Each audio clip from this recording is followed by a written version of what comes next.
گاؤں کی پرانی اسکول کی ایک دیوار مرمت کے دوران گر گئی۔ گرد و غبار میں لپٹا ایک سنہرا کٹورا باہر نکل آیا۔ بچہ صابر جو مزدوروں کے ساتھ پانی لا رہا تھا، سب سے پہلے اس نے اس کٹورے کو دیکھا اور چپ چاپ کٹورا اپنی قمیص میں چھپا لیا۔ صابر غریب تھا، روز اسکول کے باہر کام کرتا تھا۔ کتنے دن سے اس نے نئی جوتیاں نہیں پہنی تھی۔ اب وہ کٹورے کو دیکھتا رہا۔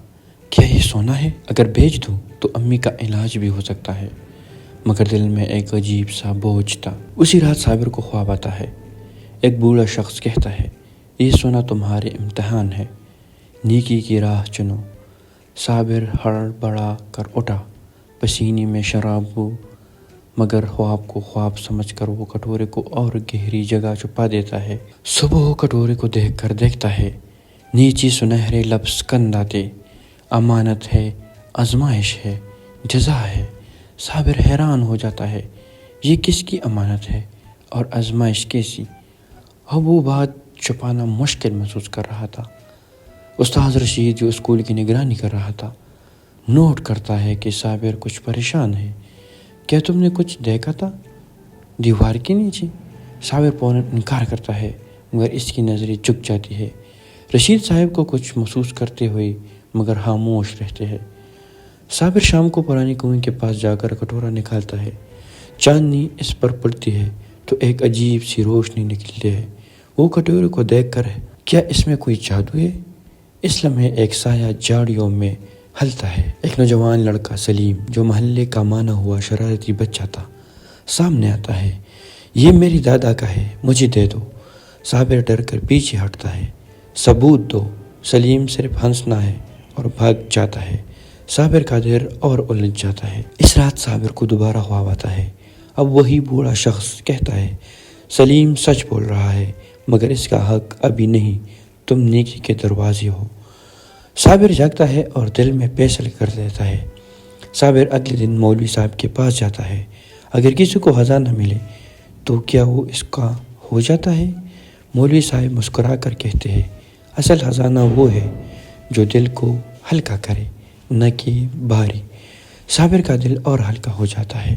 صابر فیصلہ کرتا ہے کہ وہ استاد رشید کو سب بتائے گا۔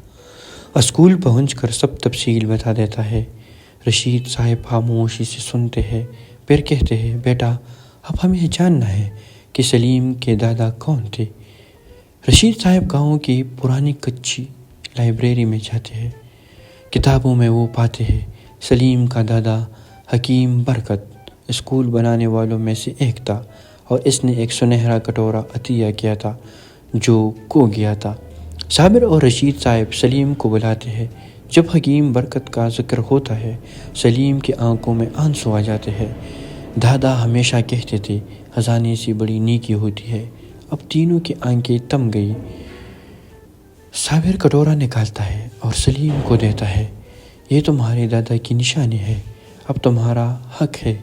سلیم لرزتے ہوئے ہاتھوں سے لیتا ہے، پھر کہتا ہے، نہیں، یہ اسکول کا ہے، سب کا۔ تینوں اسکول کے میدان میں جمع ہو کے رشید صاحب سب کو کہانی سناتے ہیں۔ گاؤں والے حیران اور خوش ہو جاتے ہیں۔ نمبردار بولتا ہے، یہ بچے آج سچائی، امانت اور نیکی کا پیغام لائے ہیں۔ فیصلہ ہوتا ہے کہ اسکول کی دیوار میں وہ کٹورا لگایا جائے گا۔ اوپر لکھی جائے گی ایک تختی، نیکی، سچائی اور قربانی، یہی اصل خزانہ ہے۔ صابر اور سلیم مسکرا کر ایک دوسرے کو دیکھتے ہیں۔ رشید صاحب ان بچوں کو گلے لگا لیتے ہیں، تم دونوں نے جو کیا وہ تعلیم کی اصل روح ہے۔ پورے گاؤں میں یہ بات پھیل جاتی ہے، سونا ملا مگر اصل خزانہ نیکی نکلا۔ اسکول کی نئی دیوار بنائی جاتی ہے، اس میں وہ سنہرا کٹورا لگایا جاتا ہے۔ ہر بچہ جو اسکول آتا ہے اسے دیکھتا ہے اور سچائی کی چمک کو یاد کرتا ہے۔ بچے اب صابر اور سلیم کو مثال سمجھتے ہیں، ان جیسے بنو جو سچ بولے، دل سے فیصلہ کرے۔ صابر بھی ہر نئی بچے کو وہ خواب سناتا ہے جو اس نے نیکی کی راہ پر لایا۔ اس رات صابر کو آخری خواب آتا ہے۔ بوڑھا شخص مسکرا کر کہتا ہے، تم نے امتحان پاس کیا، تمہاری نیکی نے روشنی پلائی۔ صابر سکون سے جاگتا ہے اور دل میں صرف شکر۔